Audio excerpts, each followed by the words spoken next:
كنت قاعد بفكر في معنى الحياة وبتفلسف شوية، ولاحظت إن في تشابه كبير جدا بين الفيديو جيمز والحياة الواقعية. واصبر عليها وهتفهم قصدي كويس. دلوقتي الفيديو جيمز عبارة عن أكواد متبرمجة، فلو أنت عملت كذا هيحصل كذا، لو دوست على الكيبورد أو الشاشة فالشخصية تتحرك. فأشد تبسيط لأي لعبة هي إنها مجرد مدخلات أنت بتختارها بتأدي لنتيجة معينة. وجيس وات، الحياة الحقيقية نفس الشيء بالظبط. عايزك دلوقتي تفكر في كل فعل أنت بتعمله بنفس الطريقة، زي إنك يا إما هتاكل فاست فود كله دهون مضرة، يا إما هتاكل أكل صحي مشوي أو مسلوق، وكل اختيار أنت هتختاره هيؤدي لنتيجة مختلفة. لما تبص لها بالشكل ده هتلاحظ وقتها إن مش من الذكاء إنك تختار الاختيار المضر. دي كده النقطة الأولى. النقطة التانية هي الليفلز. دلوقتي أنت في أي لعبة بتروح تعمل ليفل أب وبتقتل وحوش أو بتدرب الشخصية بتاعتك وتفضل تعلى في الرانك اللي جوه اللعبة. طيب ما الحياة الحقيقية نفس الحاجة برضو، بتروح تعمل ليفل أب لقوتك بإنك بتروح الجيم، بتعمل ليفل أب لعلمك بإنك بتروح تذاكر أو تاخد كورسات، بتعمل ليفل أب لمهاراتك الاجتماعية بإنك تتعلم أكتر عن الموضوع وبتجرب بنفسك. حرفيا مفيش أي اختلاف في النقطة دي بين الحقيقة والعالم الافتراضي. زي ما في ليفل أب في اللعبة في ليفل أب في الحقيقة.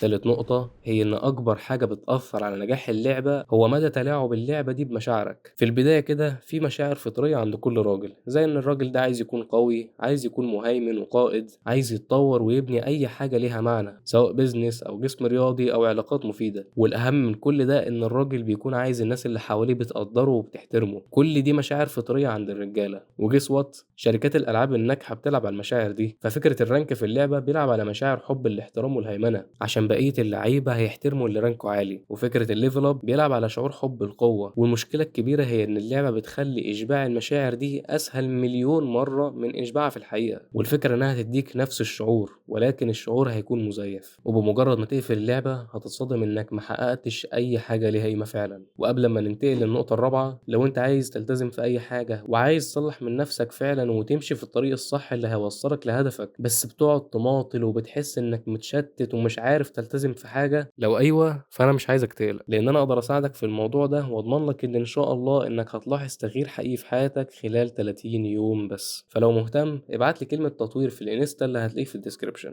ورابع نقطة هي إنك تلعب الحياة صح. الحياة فعلا بنفس البساطة بتاعت الألعاب، ولو أنت بصيت للحياة بنفس نظرتك للفيديو جيمز فصدقني هيكون معاك أفضلية أكبر بكتير عن أي حد ما كانش جيمر، لأنك هتبقى فاهم مصطلحات زي الميتا واللي ترجمتها الحرفية هي أكتر طريقة فعالة متوفرة. والمصطلح ده تقريبا أغلب الجيمرز فاهمينه من الألعاب الأونلاين التنافسية. وجيس وات، المصطلح ده تقدر تطبقه في الحقيقة. في شغلانات في الحقيقة ميتا، وفي أفكار بيزنس معينة ميتا، وده مصطلح واحد بس من ضمن حاجات كتيرة أنت كجيمر فاهمها غيرك مش فاهمها. فاستخدم الحاجات دي لصالحك وأنت بتلعب لعبة الحياة، وانقل الليفل أب اللي بتعمله شخصيتك الافتراضية لليفل أب لشخصيتك الحقيقية. وخليك عارف إنه أيوه الحياة مش بنفس السهولة بتاعت الألعاب، ولكنها بنفس البساطة. وبس كده، سلام عليكم.